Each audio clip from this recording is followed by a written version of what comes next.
is Jesus se hier wees terselfdertyd baie kleiner en baie groter as 'n toerisme wonder.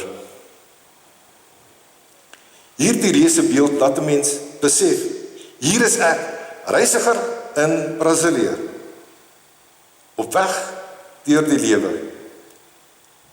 Hier is ek, mooitjies geplaas binne die reuse verhaal van Jesus van Nasaret. Soos elkeen van hierdie ander toeriste, soos elkeen van ons hier.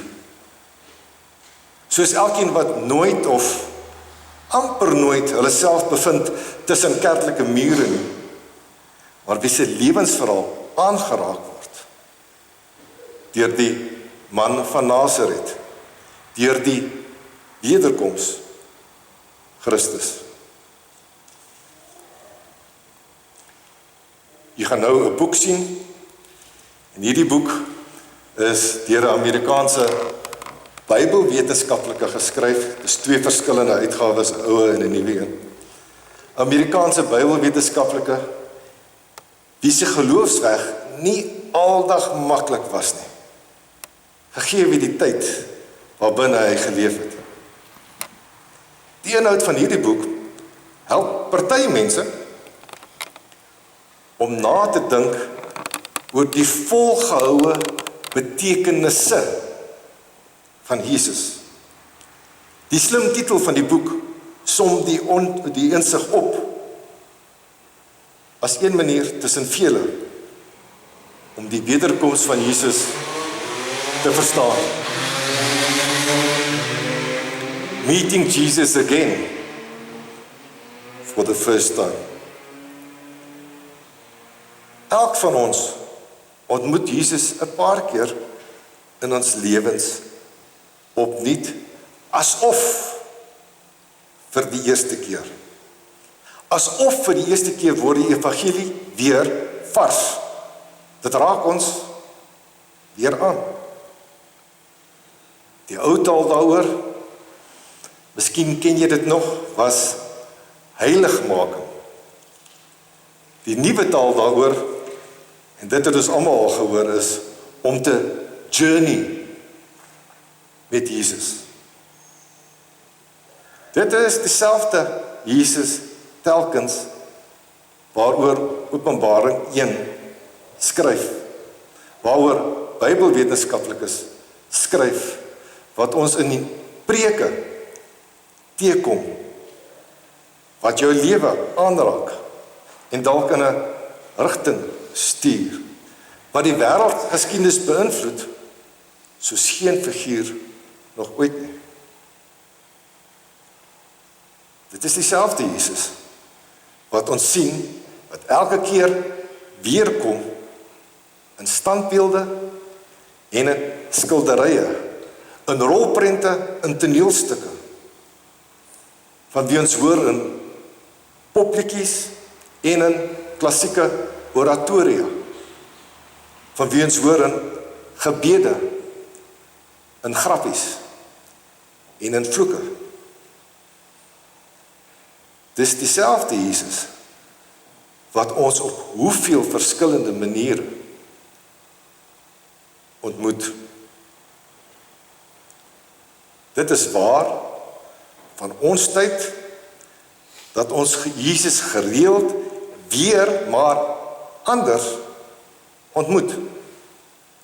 Dit was so in die tyd toe Openbaring geskryf is, rofweg 'n eeu na Jesus se geboorte.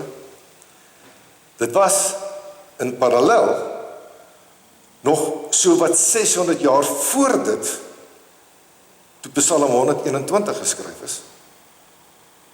Was dit ook so. Die Psalm wat ons so goed ken, wat al aan hoeveel mense en hoeveel gelowiges troos kon bied.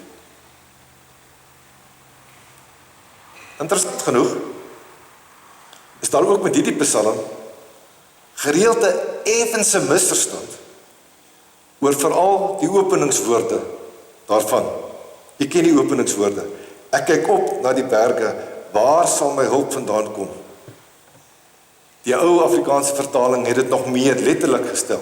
Miskien ken jy dit nog beter. Ek slaan my oë op na die berge. Waar sal my hulp vandaan kom?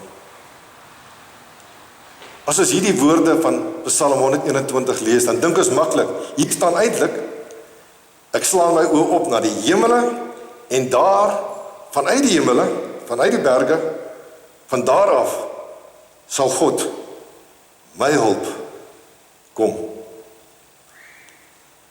Maar in die tyd toe die Psalm geskryf is berge nie verstaan as die plek waar God woon nie.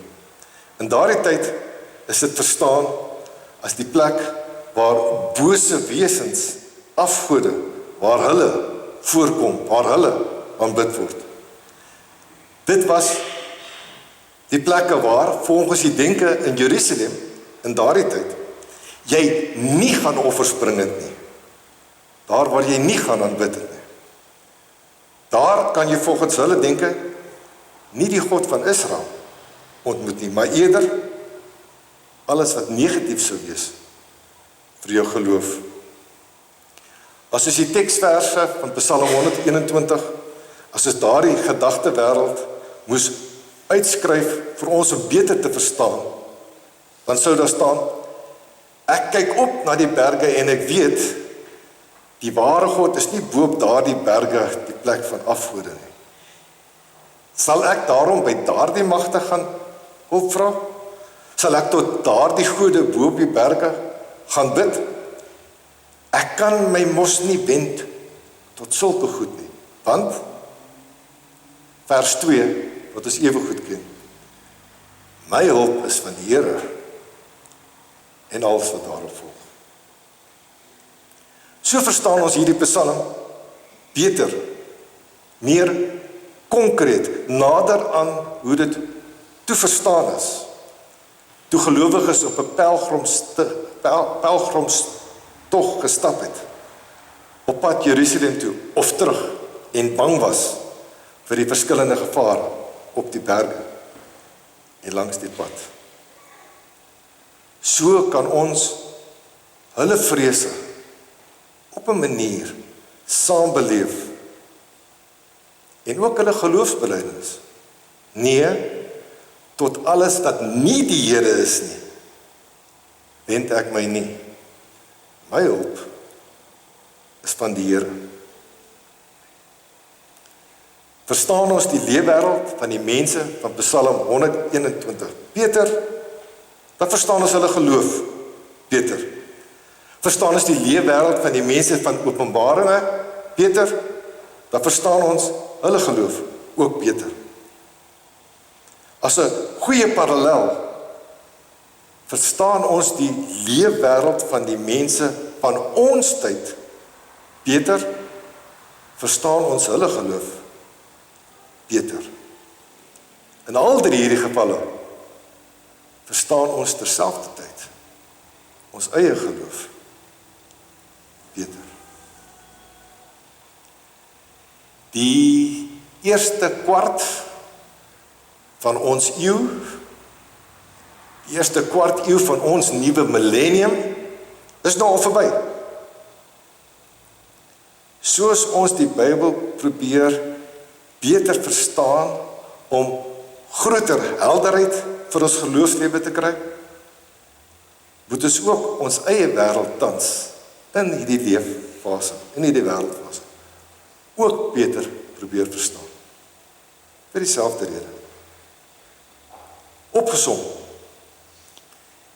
die Christendom, ons geloof, is nie onderdruk nie, is nie aan die weg kwy nie.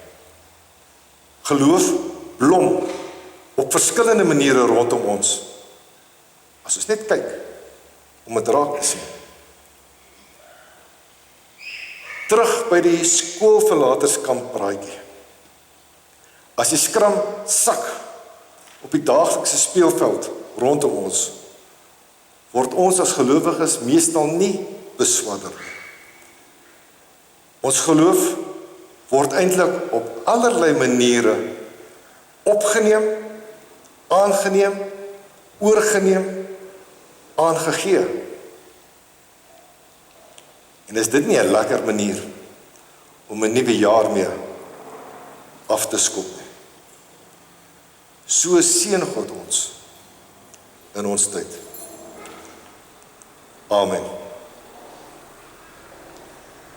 Kom ons bid saam.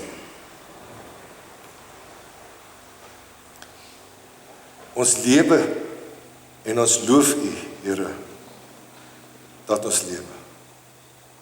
Ons glo en ons loof U, Here, dat ons glo. Ons is saam hier en ons loof U, Here, dat ons saam hier is. Die wêreld behoort aan U, net soos ons aan U behoort. Lei ons in elke oomblik, elke dag, om as U kinders te lewe, saam met die mense rondom ons. Amen. Ons slotlied vandag is liedboek 168 vers 1, 2 en 3. Ek sal daarna die seën uitspreek en daarna sal die afkondigings volg. Liedboek 168, al die verse.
Die genade van die Here Jesus Christus en die liefde van God en die gemeenskap van die Heilige Gees sal by jou almal wees. Amen. Neem gerus die plek in.